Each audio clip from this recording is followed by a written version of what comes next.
Hey everyone, just popping in here to share some great news and to ask you all a little favor. As you might know, I am one of the judges for the upcoming Script Down competition coming up in Toronto, Canada, over the November 3rd weekend. And I was humbled because I was nominated for an Allyship Award. In fact, I was nominated for Philanthropist of the Year Award 2023, so it's really exciting, such an honor, and I would so love it if you can take a minute to vote for me. That would be great. The voting link will be in this week's show notes. Thank you so much. I appreciate your support. Thank you.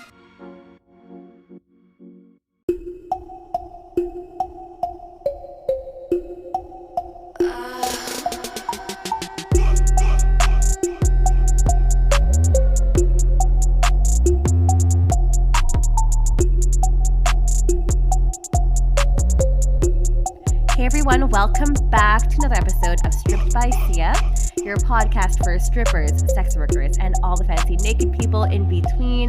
I'm your host, Steph Sia, aka Kimchi, on stage. I am a dancer based in Vancouver, Canada. I'm also a digital content creator, and I'm also a cam model on Streammate. So I have done a lot of different things in sex work, including being a sugar baby for many years back in the day, which was my start. And I bring this show to you every single week with new guests, new topics to uncover about the sex industry. And I do this because I really want to try to destigmatize the industry.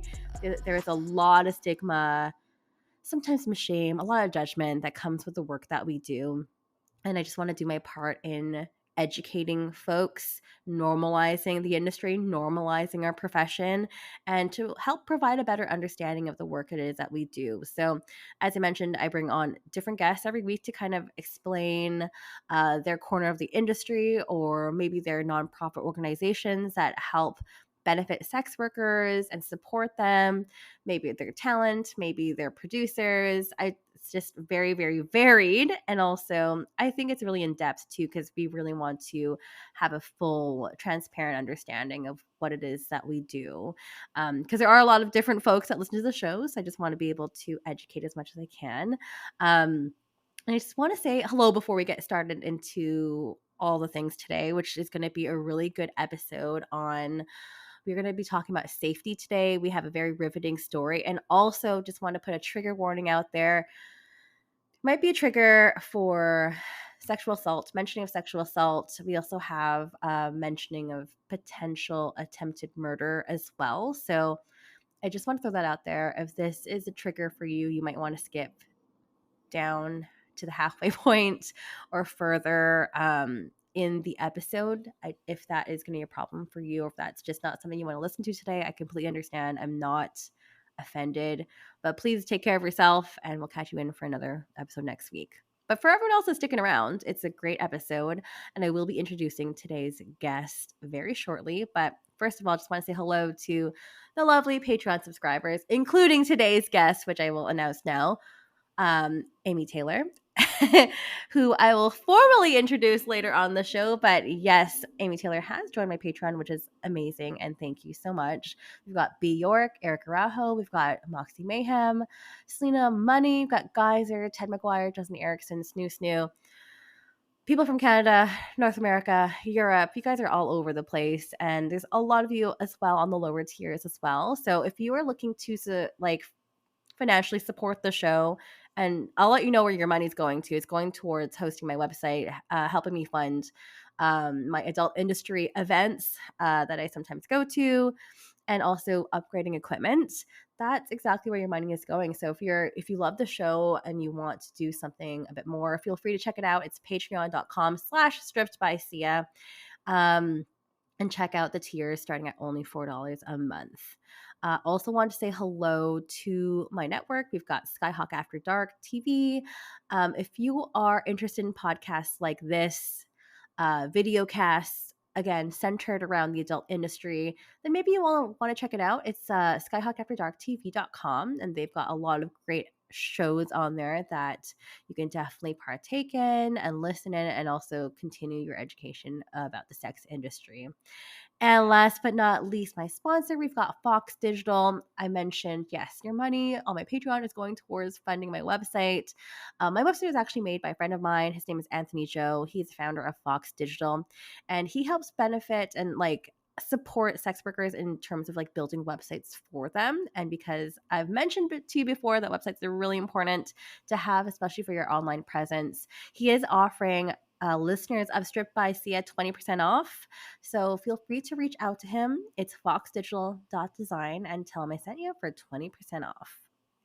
Now, getting back to the actual episode, I'm super stoked. As I mentioned, we have Amy Taylor coming onto the show today, who is a model and a full service sex worker based in New York City, who has such a riveting story and so much to say about safety. She has a really crazy story about David Elms, who we will introduce into the show during her story, how she will tell it. But basically, she was almost murdered. And I don't even like to say those words on my show. I don't think I've ever said those words on my show. It is really scary. And these are things that can unfortunately happen to us, and that we can potentially become the target of. So we will be talking about safety today. It is a heavier episode for sure, but also a really important topic and messaging that we have to share today. So I hope you'll all listen in. Hopefully you will all learn something. But without further ado, Amy, are you there? Some of you in our industry know about this.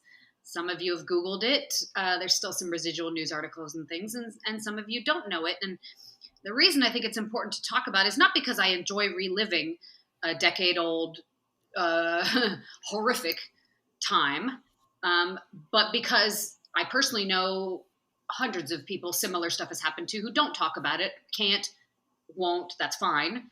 And because this continues to happen. And the core reason it happens is criminalization / the resultant stigma that comes from criminalization. It happens because our industry is not legitimized. And I use the word legitimized because it's not just decriminalization or legalization, it's also removal of stigma. The reason this happens is because predators view us as a weak target, all kinds of predators. And I was nearly very, very close to being the victim of one. And I would have been just one more forgotten sex worker dead in a ditch, like what happens every single day in my country and many others. And by perhaps the grace of God or whatever, I'm not. And that's why it's important to talk about both how it happened, including perhaps choices I made that maybe made it worse. I don't know. And then ways that you can try to keep yourself safe until my effing country gets some sanity and treats this the way they have LGBTQ plus rights, the way they've treated the weed industry. Until we get legitimized, and I mean that in every way, this is going to happen every day. And all I want to do, even for people who don't like me or maybe think I should have been killed, I don't know what you guys think of me, but I just want us to stop getting murdered. Yeah. That's all I want. For sure. And that's not a lot to ask for, but like you have said it, very frankly, it is a reality here in Canada as well, all across North America, all across the world. Unfortunately, we are seen as disposable and forgotten, replaceable people, that people don't care about. But unfortunately, I'm glad that you are still here, Amy, that you're still here with us and you're able to share your story. And yeah, we'll definitely get into that very shortly. But maybe if you want to tell the audience, for those who are not familiar with you and your work, maybe tell the audience a little bit about who you are and maybe your entry into sex work, and we'll start off there. Sure. So the short story, I'm Amy Taylor, amytaylor.com, and on the socials, Amy Taylor. I changed them over to NYC. Some of them I can't change, but I don't know. If you Googled Amy Taylor escort, you'd find me all over the place. I've been around a while. So I did my, I'm a professor's kid. Father's from Europe. Mother's family's been in America since forever. They met, got married. I have a sister. She's lovely. good family. I did my undergrad at UC Berkeley, and my second year or third year, I heard of it from a sorority sister of mine. I was in a sorority house. Sorority sister of mine not confessed, she wasn't ashamed, but let me in and told me that that's what she was doing. At the time, I already had a very wealthy boyfriend who had just finished medical school. He was a decade older. I was attracted to that type. Nobody was forcing me. I don't have daddy issues. Like, I just liked him better. I mean, he could take me to Tahiti while another guy didn't even buy me dinner. I'm sorry, but it was better. And he wasn't that old. He was 29. I was, 18, 19. So he wasn't, I liked him. So I think I maybe already had that kind of gold digger stank on me or something. Yeah, it was better. It was romantic, and I liked him. And so I kind of was like a he obviously paid for everything. I was a student, and he was a physician. He made hundreds of thousands of dollars a year. I made less than nothing. So I kind of was a sugar baby informally. I met him as a candy striper, volunteering in the ER when I thought I was still going to go to med school before I realized I was too stupid to get out of organic chemistry with better than a C. That's my medical school dream. Anyway, dated a doctor. We dated for years, but I filed it away like, oh my God, sex work. This is the thing. She was a very high-end escort going over the bridge to San Francisco, having dinner dates with tech guys and making a few $1,000 and coming home, and worked for this very fancy agency. And I thought, wow, like she's doing the same thing I'm doing. And she said the guys were nice, sometimes a little dorky, but friendly. And my first impression of it was perhaps too positive, because I stuck it somewhere in the back of my head as holy crap, you could do this. Yeah. Didn't really need to, didn't. He and I broke up when I moved to Los Angeles for grad school, which I moved the day after 9/11. And I started grad school, lost the rich boyfriend, had some financial need, had lots of debt grad school, and thought, oh, I'm going to find an agency and I'm going to do that. Because that seemed cool, and I like older, wealthy men. They seem to like me. I'll just do this a couple of days a week or whatever. And no agency would hire me in LA. Nobody would. I called some of the best, emailed and whatever, looked them up and found them, and they hired only like actresses and models, and no one would hire me. I wasn't pretty enough. They told me I wasn't pretty enough. They hired very glamorous LA type of women. But one agency owner told me, "You're young. It's a good. You're obviously very smart. You really are a grad student." I had told her who I was. I was very stupid and trusting. And she said, "You don't need an agency. You can do this on your own. There's nothing you need." And I said, "Well, how do I do that?" And she told me about some advertising websites, and I needed a phone and an email and a couple photos and an ad and pick a name. And that was off to the races. I spent my last little bit of money on a photo shoot and started, and immediately was totally successful. Raised my rates. At this time, there was a site. First, it was called LA Ladies. Then it got called the Erotic Review. The owner emailed me and said, "I want to talk to you about business." I had no idea who it was. Again, stupid, trusting, young. My first couple clients were good. The third one was a police officer. Got arrested. That day sucked. He was very nice until he wasn't. Handled that case in court. Took a year or two, ended up okay. Thanks, Tom. Appreciate it.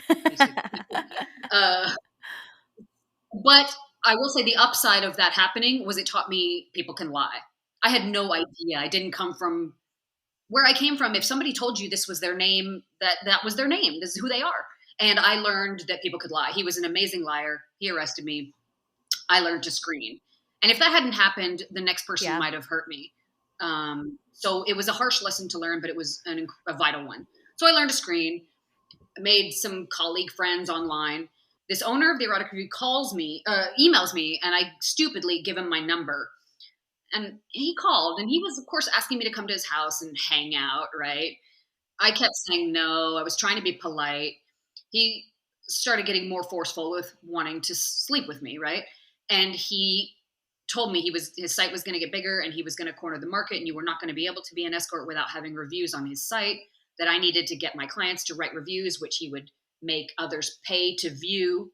He would basically indirectly be a pimp, right? His reviews has how he would make money. He said, "I'll make sure you only have good ones. If you get a bad one, I'll remove it. I'll add some good ones under other fake handles. I will make sure you make much more than without me." And this was what he was doing to with a few other people I knew that had agreed to. A couple people slept with him when he wanted to. After he had them a few times, he left them alone. That did not work for me. I'm pretty Good. headstrong as somebody in our business. If you try to control me, I'm going to say no just to say no. And I told him to F off. As you should. Didn't know who I was messing with. Didn't know he would get as angry as he did. It turns out he was a really bad person, collected automatic weapons and did lots of drugs and was a really bad person. I had no idea. I didn't even know who he really was until later. So year after year goes by, he gets more successful. I get more successful without him. I started telling other women, you don't need to be part of this site. Look at me. And you don't need to sleep with this guy when he demands it. If you live in LA and he's pestering you, you don't have to do this. I knew a few who had to and hated it. Of course, he wasn't safe. Of course, they hated it, but they were doing it they thought they had to. And I said, you don't need a pimp. You don't. So I was, I guess, what the street pimps would call a renegade. I was, and they hate that, right? Because you're telling other women not to be pimped. Exactly. I feel threatened. I was defying authority in my industry because you didn't need him, and he was bad. And he was getting very rich. And I was making some money. He was making way more. And so in I'd have to look back at the news articles, but it was 2010. The Great Recession had hit. I started not working a lot, doing other things, had finished grad school, gotten a job also, was still escorting a little bit. Everything was going well, had a boyfriend, was planning on retiring and having children, and fate had other ideas. My parents and my friends started getting very bad messages about, with my legal name. It's not Amy, is a whore, and here's where she lives, and here's what she does, and here's her website. I was being outed all over the place. Paper mail to my parents, emails to people I knew. I didn't know who had done this to me. I thought maybe a jealous colleague, maybe a client that I had taken a deposit from and forgot to honor. I mean, obviously somebody hates me, right? To get you. Who knows? This guy in LA emailed me and said, I think David Elms is behind this. And I was like, what? Like, I knew he didn't like me, but I haven't even talked to him in years. And I didn't believe it at first. Called my lawyers. The person had bought mylegalname.com and built an exact copy of amytaylor.com, paid the same page. But each page, the text was changed and had my parents' information, my address, said a lot of lies about me. It said I didn't graduate from Berkeley, which is a very odd insult. I did. I don't know why that bothered David Elms so much. And then the last page, it said I slept with animals. That was creative. I don't. And then the last page said, if you don't email this address, the truth about Amy Taylor at Yahoo, things will only get worse for you. So I email it saying, what is it you want from me? You want money? You want who are you and what do you want from me? And they didn't answer. So I called my lawyer. We filed a police report and a lawsuit because that was the only way to reveal the hidden ownership of that URL. If you have a subpoena and a police report, you can do that. I was terrified because police report means I got to go to the cops, which means I might get in trouble, which is why sex workers don't go to police. But we took a chance. We decided this is ruining my life. I lost my boyfriend. I lost my job. I miscarried my child. I was going to have a son. Nobody knew. I had quit because it was recession anyway. I didn't want to tell people. All that got taken from me, and so I became consumed with revenge or justice, let's say. So I just went ahead and filed a police report and said, if I catch a misdemeanor, fuck it. Yeah. Right? That'll just have to be. I'm not going to let this happen. So I did. Luckily, they helped instead of hurt me. Thank God. They didn't love what I did, but they decided to help. So they revealed the ownership. I'll be darned if it wasn't David Elms. And so I was in the grocery store buying salad, I remember, and I called him. Idiotic. My lawyers told me not to, but I'm impetuous. And I said, I know you did this to me. And he was real high out of it. And he said, I didn't, but I know who did. And if you come over to my house and sleep with me, I'll take it down. Here we go again. So I said, I'm going to destroy you.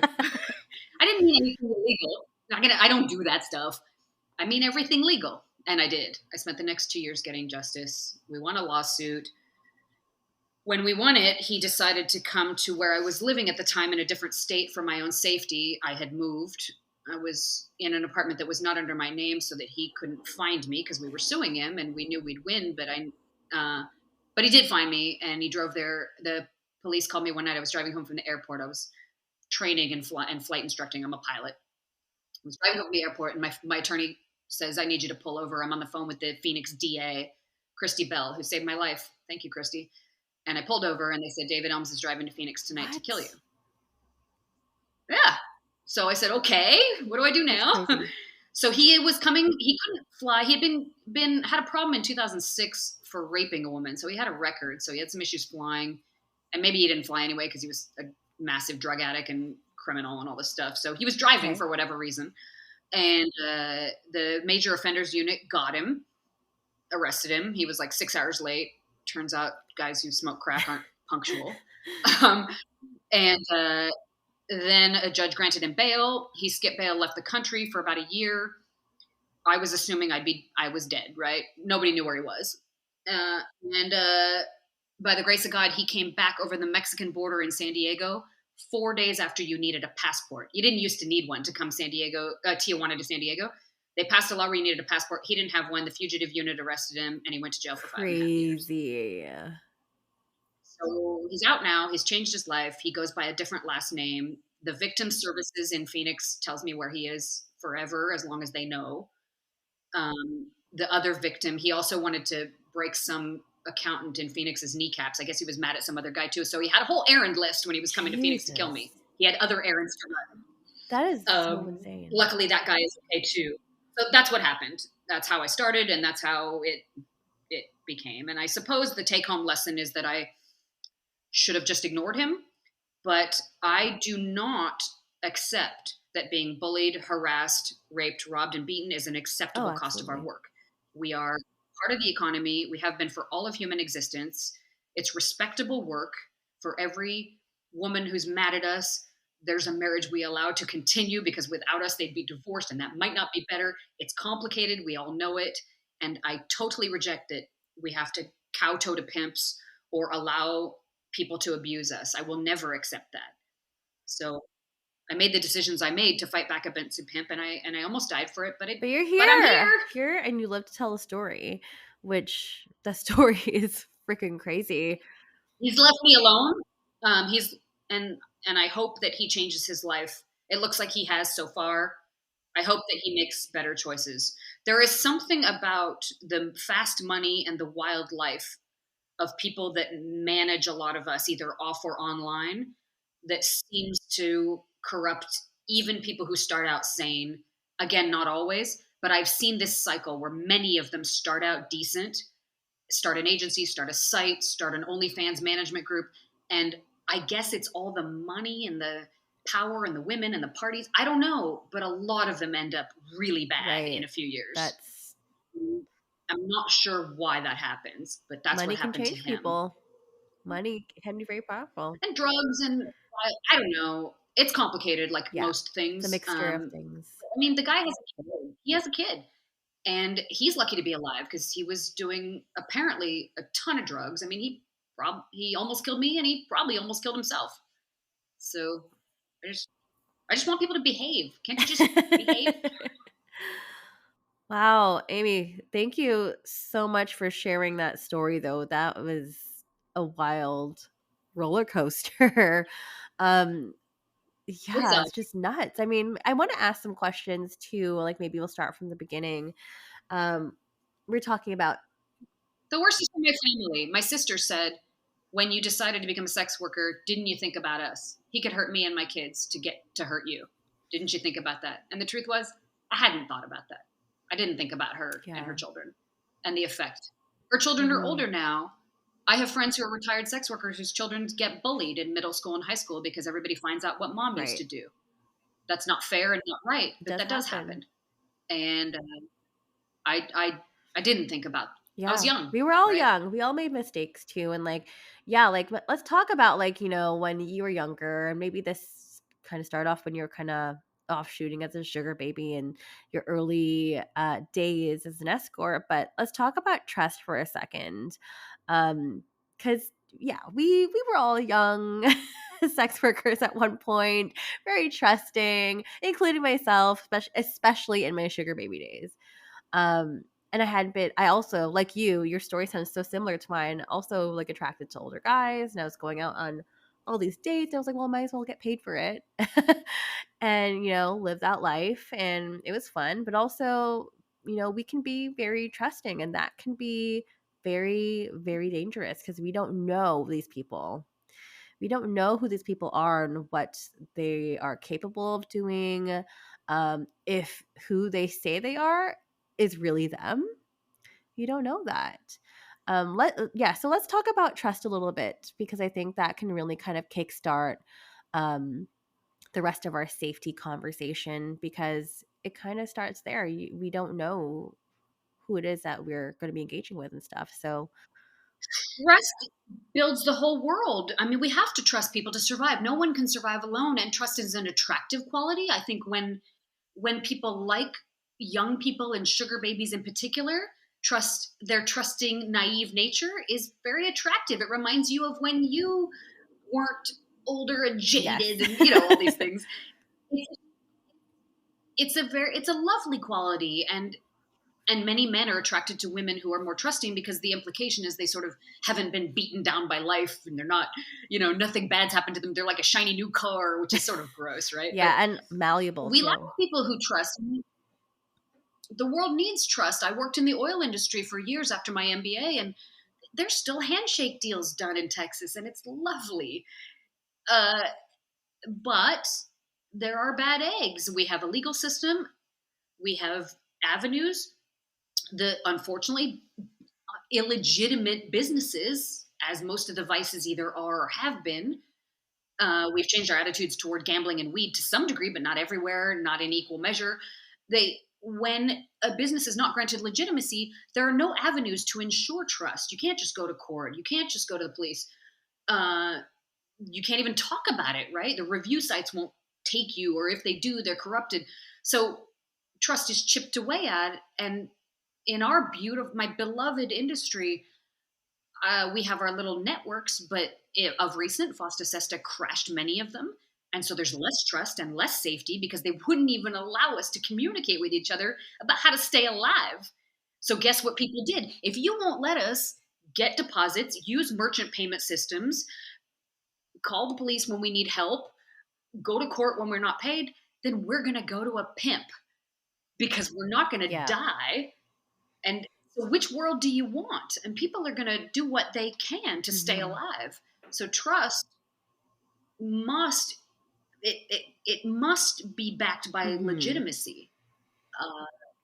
And the world won't yet grant us that. So the trust is being our sites since Fosta Sesta are all garbage now. They're all being scammed by hackers, most of them overseas. They're stealing our passwords, logging in as us, scamming clients of Yeah. deposits. They're pretending to be us. Now clients won't pay deposits or screen because they don't believe Yeah. it's really us. This has happened in the porn business a lot, where a famous porn star will DM you on Instagram and be like, "I'm stuck. Right. Can you wire me money?" Yeah. Yeah, I've heard of that. it's not Elsa. It's not Elsa Jean asking you to wire her. It's a dude scamming Of you, course. Of sir. course. So yeah, trust and safety. I see bad things happening in my industry right now with Mm-hmm. those things, but I have faith in the strong and beautiful women in my industry that they will continue to trade information by whatever networks we can cobble together to keep each other alive. I have faith that we'll continue to do Absolutely. that, as we always have. Yeah, and talking about that too, like I know we all have our own like blacklists. We all have our different groups and stuff about bad apples, bad clients, bad dates and stuff. And even sex worker organizations will also have that information as well, which is really great. So there are a lot of resources out there that we can turn to. But let's talk about communication pre-date. Communication and Oh, things that you should kind of consider before meeting up with said client. so I made some notes. So okay, preface this. Just my one opinion. I'm sure I'm missing things. I'm sure you should also talk to other veterans. There are also the young are more tech savvy. They have new methods. we know a lot, but you guys also know a lot. So don't at me. I'm just trying to keep you all alive. So, so one person's thoughts. I'll preface it with that. But so I think we should all have like safety screening routines. Many people do. We have, as you said, there are sex worker forums. Ask around. Don't be afraid to DM people on the old Twitter and the Instagram and everything else. There are a lot of private ones. There's some that you can Google. Most of them you won't find if you Google. So ask around. There are forums. They're password protected. They're private. We can talk. There's WhatsApp group, Discord groups, Yeah, you name Telegrams. it. Um, Tons. and then there are the bigger, some of the safety screening sites I'm thinking of: Verify Him, Safe Office, Ugly Yes, Mugs, great. Mr. Number. I'm probably missing stuff, but check the warnings, check alerts. Um, you can improve your repertoire. There's a lot of veterans talking about how they ran their business on the Mhm. YouTube. There's a lot on Yes. Twitter. You can, experts who have their own websites. You can read their Yeah, screening screening is so pages, important. see what they do. Right? You can Google how to background check phone numbers, emails, plug things into Google in quotes and see what turns up. There's reverse Yes. image search, TinEye, Yandex, Google reverse images. Um, and as technology changes, there'll be things that are not Mhm. here now. So update your repertoire probably every year or more. Things change, and then use more than one method. The more data you have on a potential new client friend, hopefully a friend, the safer your life will be. Absolutely. Don't just use one thing. Yeah. Uh, you want lots of data points to create a picture. If you use LinkedIn like lots of people do, is that an established LinkedIn? Has it been Right. around a long time, or does it look like it just got Right. set up? You know, use the whitepages.com, check that phone number, check that email. If you're going to an address, check the ownership on a home. Blockshopper.com in many cities, not everywhere, will tell you who owns the home. If it's not owned in his name, find out why. Does not necessarily a deal breaker, but check the hotel reservation. I'm not going to tell you how here if you don't know. Message me, but that's not that hard. Um, and it's not indiscreet. It's not going to put any good man's life in danger or Great. privacy in danger. But create a general picture with as many data points as you can have. And uh, and that will Yeah. help you. References can be good. They can also Totally. be wrong. Yes. So many data points is what you Absolutely. want. And you've made so many good points here already, Amy. And yeah, some of this can be common sense for some folks. There are a lot of newbie sex workers that are listening to this show that, might not even thought about a lot of this stuff. So I'm really glad that you're like literally listing them all out, because there's a lot of ways that you can screen. And of course, I will also preface that, like, screening can be coming from a place of privilege, depending on the work that it is that you do. So I just also want to throw that out there as well. But these are some really, really, in my opinion, really important steps to take to protect oneself, especially in this industry. And also, you were talking about like reverse image searches that can also be used on us as well. So, yeah, just be aware of that, and be aware of what images you're using. Be aware of the metadata that is on your images. Make sure you strip that first before you're posting anywhere. So, I also want to just throw a couple things in there, but back to you, Amy. Back to you. Correct. Never she yeah, you guys never use the same pictures in your real life social media. I mean, you youngs are pretty smart at this already with the Finsta. But don't ever use the same pictures for your friends and family as you do for your sex work persona. Unless you want to get outed or you already have been outed and you totally don't care, then do you. I mean, but if you're still trying to job privacy, protecting family members who even if they support you may not want the drama of being subject to your choices. Trust me, it scared the hell out of my sister, and I'll be sorry for that forever. Yeah, that is So really scary. think about who else you suspect, even if they support you. My family loves and supports me and is not anti-sex work at all, but they also care about surviving too, right? So yeah, pictures, um, your phone number. Uh, I don't allow clients with burner phones Ooh, anymore, yeah. but I'm a veteran. You may not be able to build a business being that strict if you're starting. It's better if you can force them to give you a phone number they own.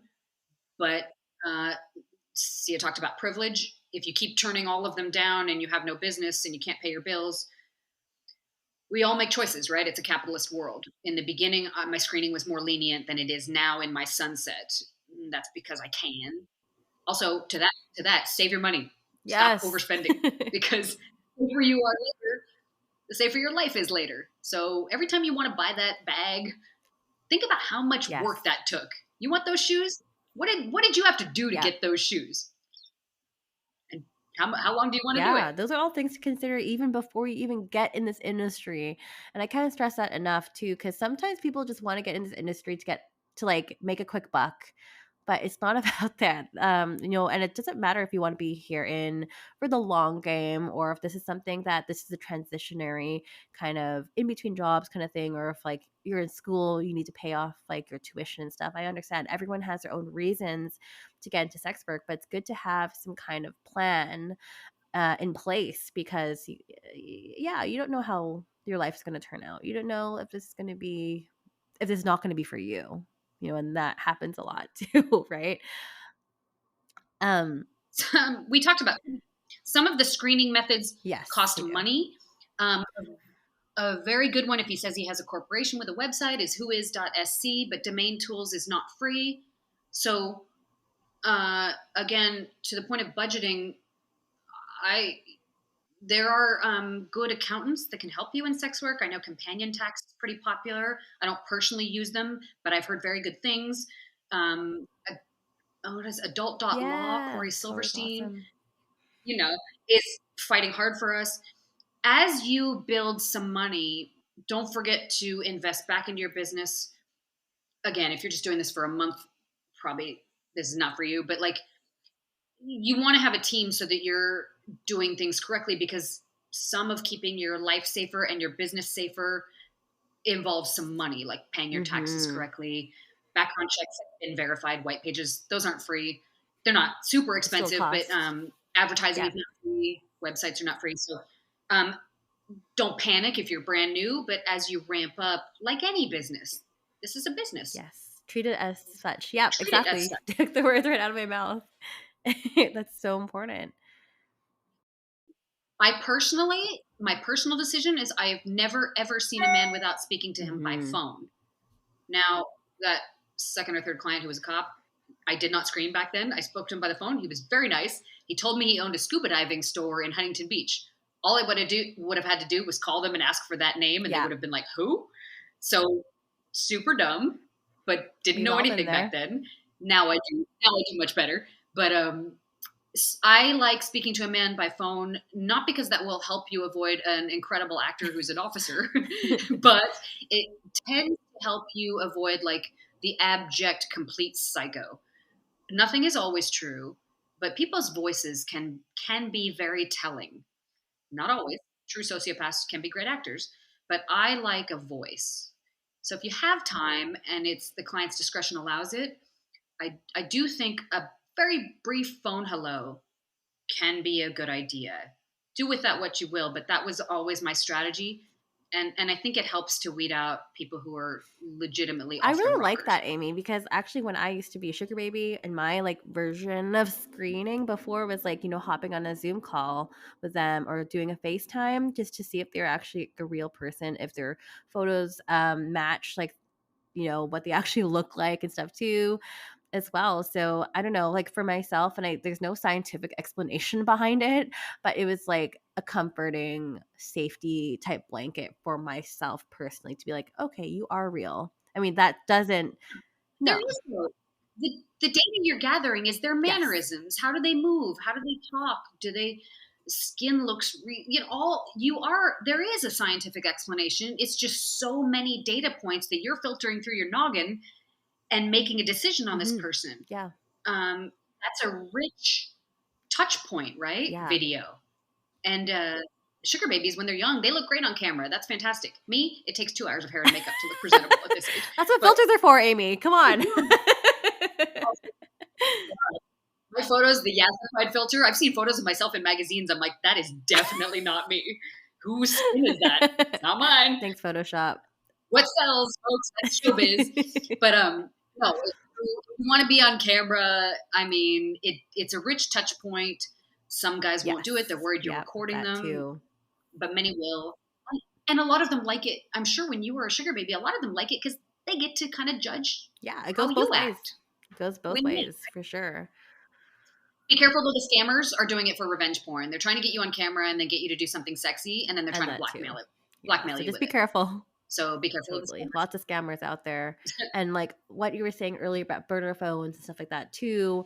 Nowadays there's so many like internet phone apps that people can call people from. So that's another thing that you should look out for. Basically any kind of fake number, block number, that to me is a big red flag right away. And that is a no fly zone for me.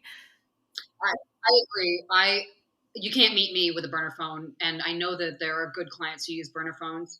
Sorry, guys, that's a no. I can, and I'd rather retire than see somebody I don't who's a stranger. I'll retire first. Yeah, that's Sorry, a boundary. but I know that not everybody can do that. I understand that. I also personally, I only accept deposit methods. Yes, deposits are mandatory. I understand guys hate them now because of the scammers all over all our sites. I get 200 emails a day from hackers on Trist and all the others. It's completely some of these sites are falling apart. They're not protecting us from hackers. That said, you still have to pay me a deposit or no meeting, and you have to use a method that is non-refundable. I used to accept credit cards. A good regular did a chargeback, lost my merchant account. That's the end of that. Sorry, guys, you can thank you. No chargebacks are possible, and you have to use a method that leaves a paper trail in case you Yeah. murder me. Won't help me, I'll be dead, but at least the cops will find you.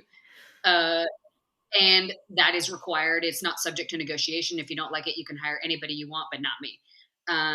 I understand that's a place of privilege. I've been in this business almost a quarter century and I've earned it. I did not have these strict policies in the beginning because I couldn't have.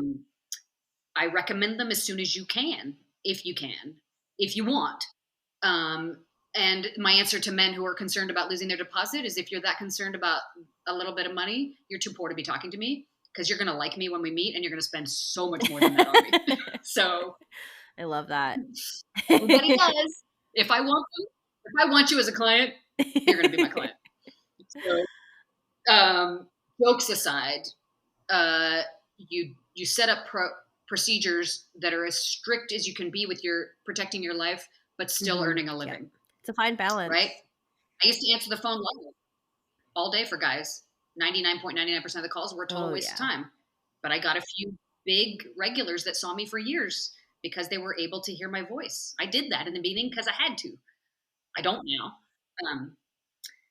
Other safety things. So I think buddy systems can be good if you have somebody you trust. What do you think I of that, like that too, because like Okay. when back in my sugar baby days too, I used to always tell people where I was going and give all the information that I had on this dude to whoever I trusted at that time, and that to me another safety blanket. And I also think if you can, and I know sometimes sex work can be really isolating, but if you can, like what I think is a good safety measure. Something like if more people know about this dude, the better, because you just never know what's going to happen behind closed doors. Yeah.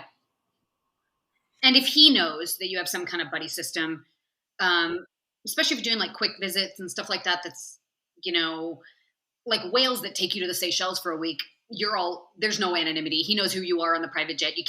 It's totally different. But if you're doing like more anonymous type of quickie stuff, it's good for that guy to know, hey, somebody knows I'm with you, sir. So Don't try anything. It just deters. I don't know if it deter like the total sociopath, but most guys, if they know, not that you want them like scared of you, that's not the right way to say it, but you want them to know you're not victim material. Exactly. I hate to say that. I wish you didn't have to, but such is life. You can even just leave it written down somewhere and throw it away when you get home. But him knowing there's a live person who knows where you are is sometimes good. Mm-hmm. You can check in with them when you arrive. Agencies typically do that. And he has to sit there and know that you're checking in, and then check in when you get out, and so that he knows somebody knows where you are and who you're with. For sure. So, I was going to say, and if things are going not like so bad that you're like running out of there and leaving or calling the hotel security or police, but if they're just kind of iffy, you can have things like a code word so that you're keeping control of his emotions, because becoming hysterical and aggressive does not usually work with men. They react very badly to that. Even if you have a firearm, it's not always a good idea to bring it. And in many states, that's not legal anyway. Depends where you are. In my country and a lot of the world, anyway, and if you're flying somewhere, a plane, forget it. So, well, men are typically stronger than women. So all these methods of self-defense are sketchy at best. So code words can be good because this person doesn't know that you're that he's on the radar, but yet you're alerting somebody else that he, and then that person, your buddy, can know, let me just make sure I'm on point here until you get out of there. And even before you go to any kind of place, whether you're out call, in call, or whatever, I believe it's really important to communicate beforehand what your boundaries are, so they won't try anything. And so you are comfortable doing whatever service that is that you are providing. Too many times, and especially again, going back to my old sugar baby days, like there'd be times you're like, oh, well, like, for a few $100 more, can you do X? Can you do this? And sometimes, when you're young, especially, like, that's like very, very tempting. You're like, oh, it just sounds so easy. It sounds okay. Like, I can be tempted by that. But that is how you get yourself into manipulative situations and potentially abusive or assaulty type situations. So I think it's really good to have that communicated up front, whether you're talking to this person, whatever. Yeah. So, what do you think about that? Many clients, part of the thrill is to get something they perceive other men are not getting, because that makes them feel special. Either they got a better financial deal, or you like them better, or both. It's a competitive thing that's very common in men and maybe women too, to push boundaries. If somebody's pushing boundaries with your screening, they're going to push boundaries with your body. 100%. So when they push boundaries in screening, for me, they're banned. One boundary pushing, you're banned forever. We're not meeting. Not if you offer me $1 million a day. Sorry, maybe $1 billion. But no, I can put up with a lot for $1 billion. But the boundary pusher is a boundary pusher. That is the kink. That is the thrill. They will do that. There are those types. You will meet them if you do this business. And in America, you cannot talk about specific acts. So that makes asserting your boundaries very difficult, because it is illegal to talk about services offered. We cannot in this country, which is stupid and dangerous. Thanks a lot, government. You're trying to just kill us, aren't you? But many men, the problem with them clients viewing this as work, the whole sex work is work thing, which is true. They do not like to be thought of as work. They like things to be spontaneous, as if you just adore each other. Being thought of as work takes all the thrill out of it for some men, not all. And so being very frank about what you will and won't do, some guys like that, and some guys really hate it. This is a problem. But to the degree you can, I think it's important. I would also make sure your phone is always charged before you leave. And I would bring a backup charger. Consider keeping a backup phone somewhere a customer's unaware, because if they tried to steal yours, you would have another way to communicate. I've been to houses in the Malibu Mountains where the cell phone reception is non-existent. Demand to connect to the Wi-Fi. And if he says no, it's time to leave. Walk down the hill if you need to. Because being stranded somewhere with no ability to communicate with the world is not safe. Of course, people have landlines. You could call 911. And then program in emergency numbers, your buddy, police, whoever. You can make them on speed dial on one press. I would advise doing all that. Just do that anyway as a human being on Earth.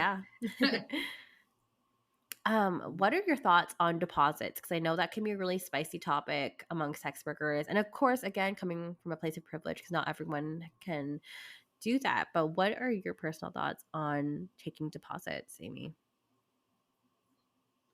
It is a non-negotiable for me now, but it was not in the beginning. I did not do deposits in the beginning because I couldn't have. I wouldn't have been able to build my business. So of course, when I couldn't, I didn't. Now I do.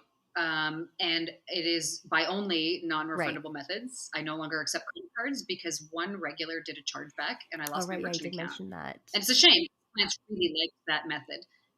But I will never do that again. I was ripped off for 5 figures. I never got paid. He emailed me like once a year to troll me about it and literally make fun of me about it. To be like, I got you for free. And every time he did it, it would ruin my mood for 2 days. So yeah, Pascal, I still hate you. Hi.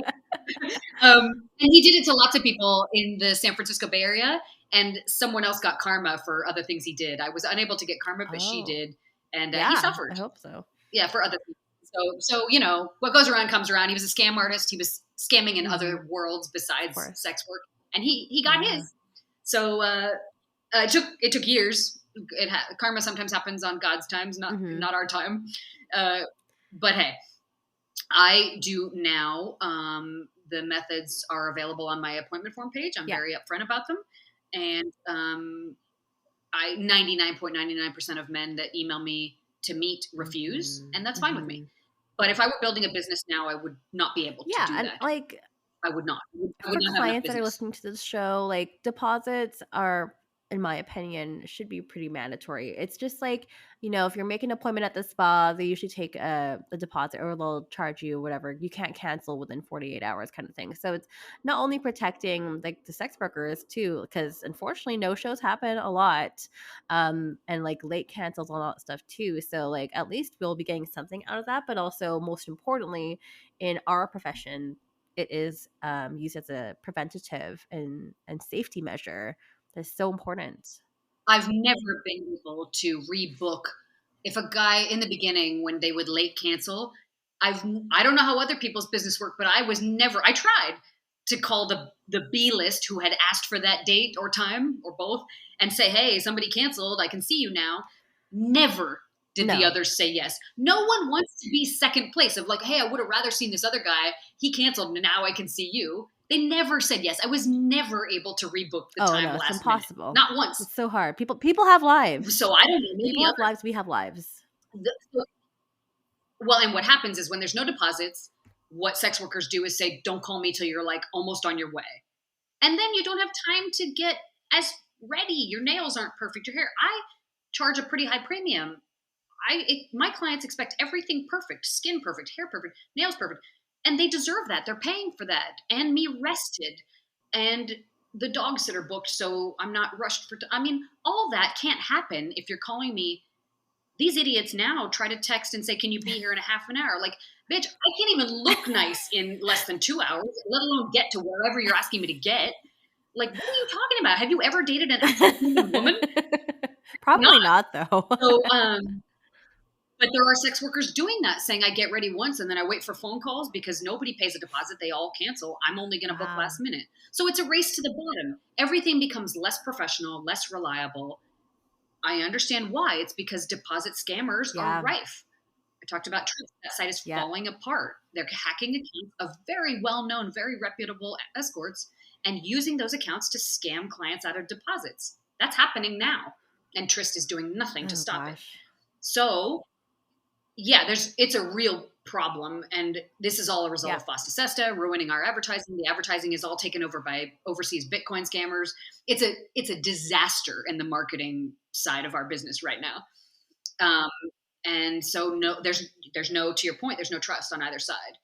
But I will run my business with trust and integrity. I have never flaked. I have never been late. I have never scammed a deposit, and I never will.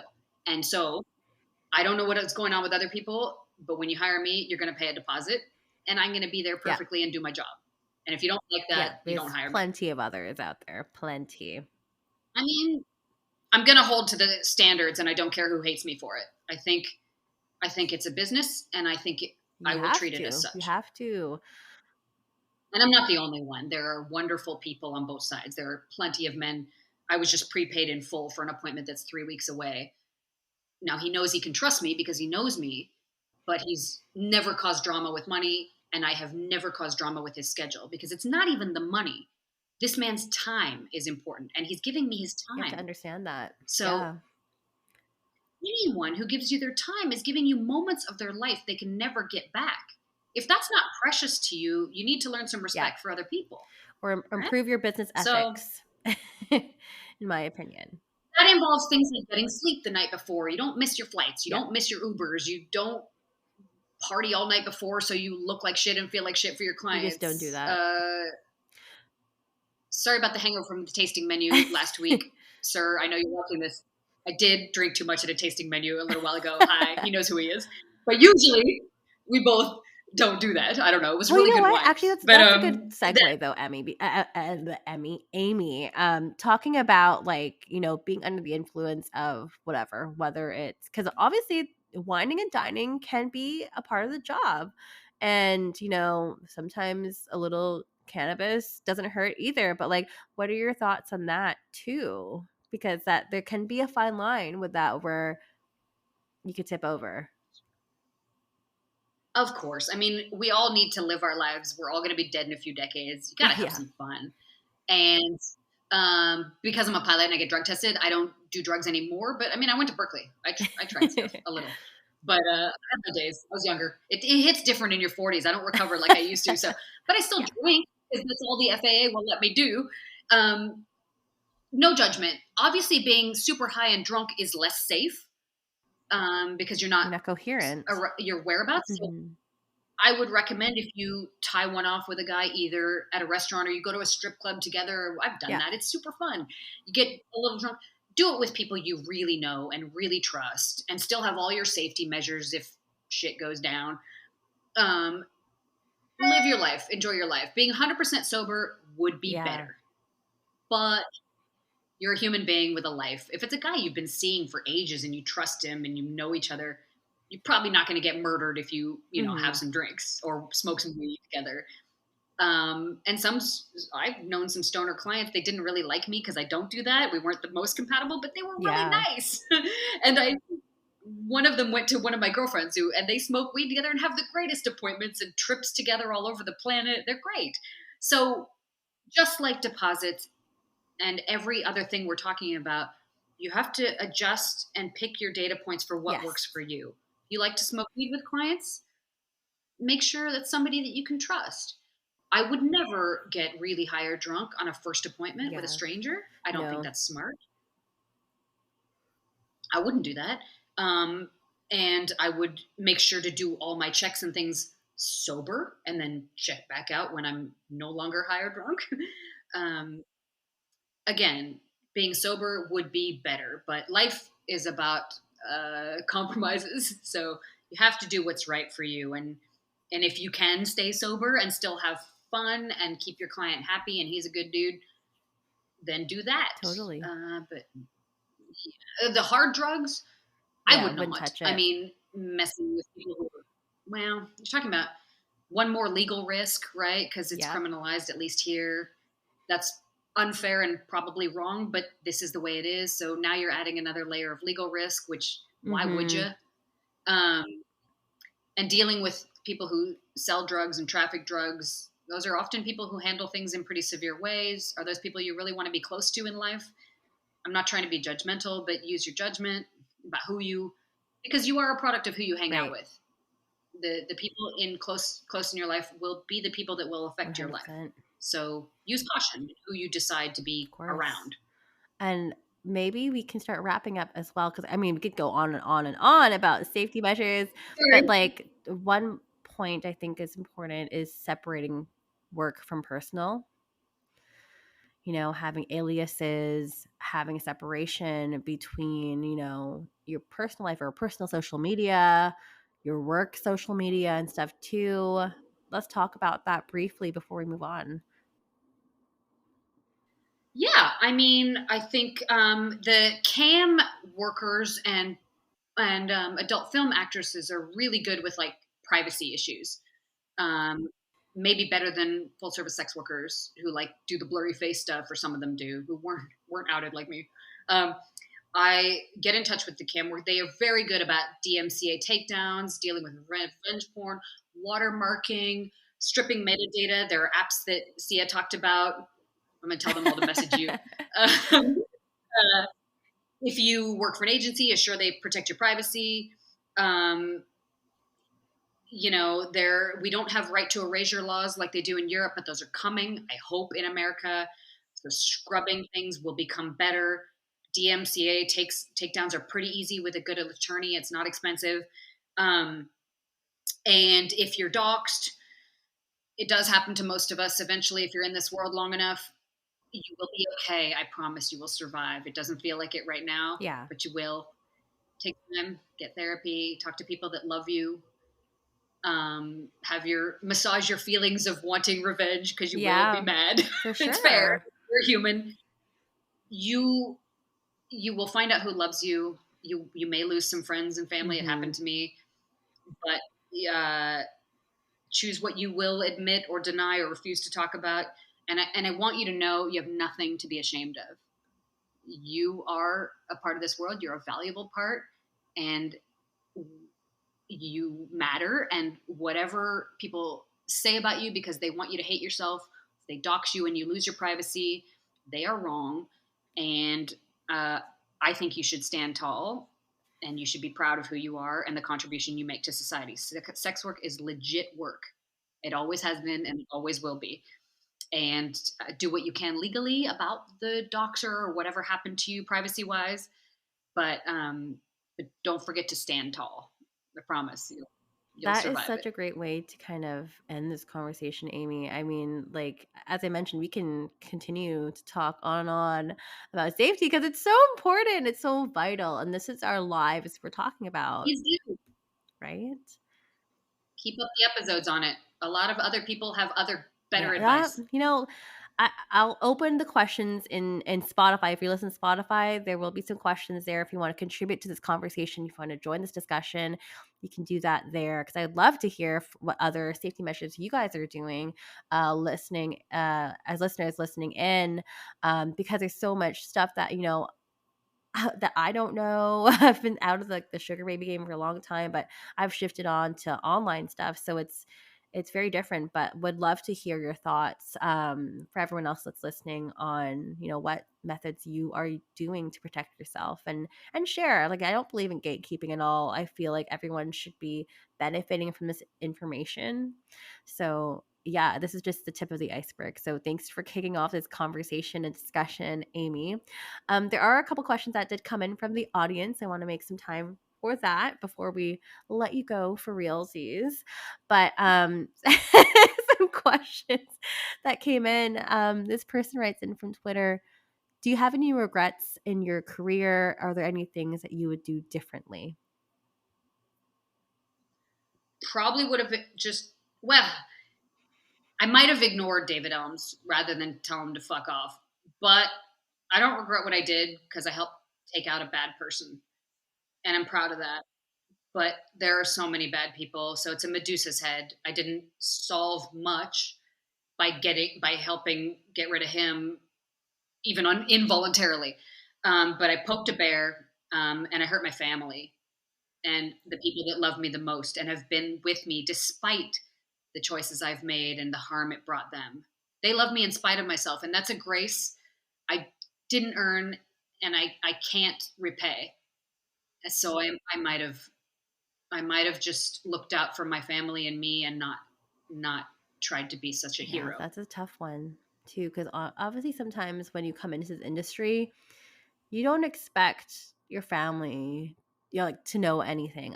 For a lot of us, yes, a lot of us are out and are open with their family, but some of us want to keep that stuff separate, and I don't think you ever would expect that some crazy person would go after you and your family. Like, I would never wish that upon anyone, but unfortunately it does happen. So I'm glad that you brought that up in your story, Amy.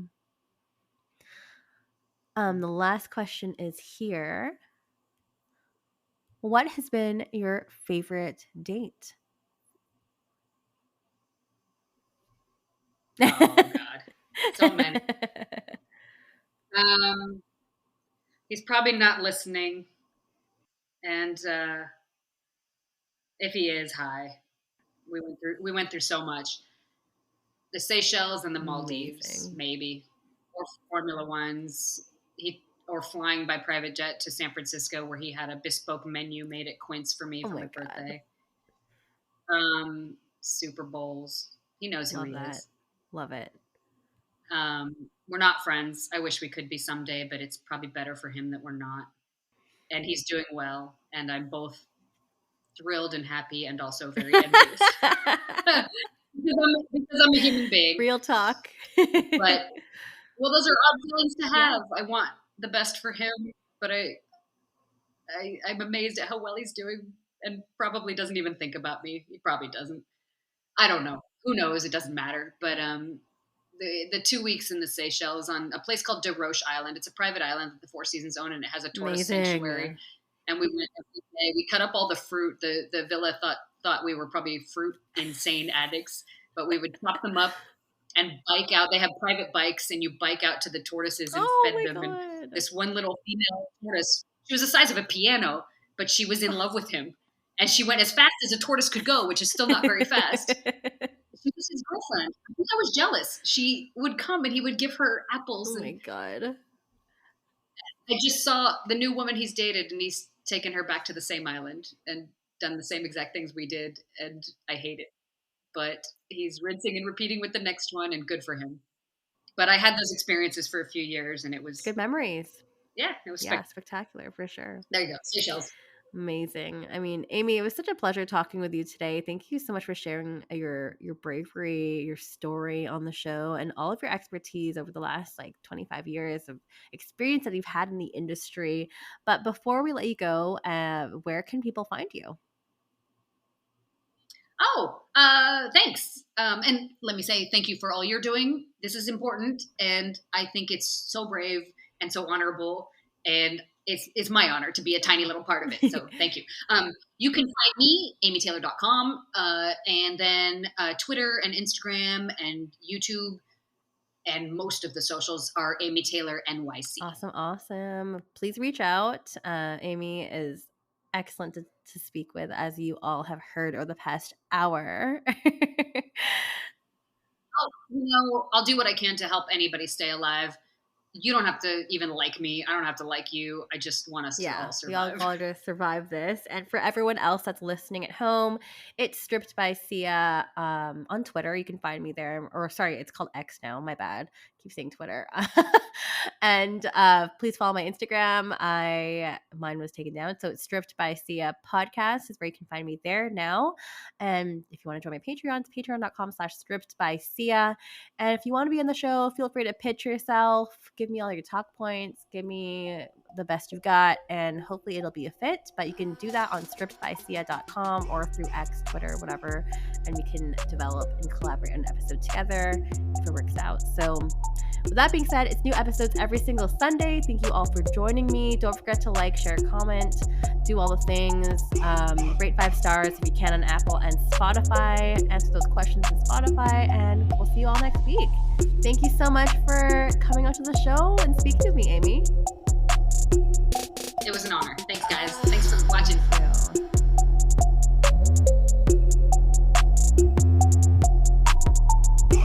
You're listening to Stripped by Sia, hosted, produced, and edited by Steph Sia. Music by Ted D. Graphic design by Maria Bellanderama, and photography by Ian Dabrin.